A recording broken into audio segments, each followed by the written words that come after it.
কোন সাহাবী রাসূল সাল্লাল্লাহু আলাইহি ওয়াসাল্লামের দুই মেয়েকে বিয়ে করেন? ক আবু বকর রাদিয়াল্লাহু তাআলা আন, খ ওমর ইবনুল খাত্তাব রাদিয়াল্লাহু তাআলা আন, গ ওসমান রাদিয়াল্লাহু তাআলা আন, খ আলী রাদিয়াল্লাহু তাআলা আন।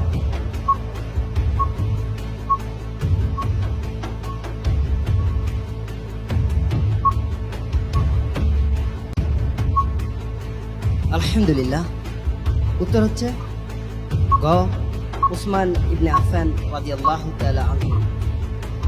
লক করে দেওয়া হোক গ ওসমান ইবনে আফফান রাদিয়াল্লাহু তাআলা আন।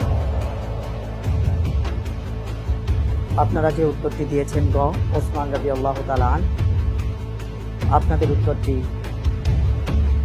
সঠিক হয়েছে। আলহামদুলিল্লাহ।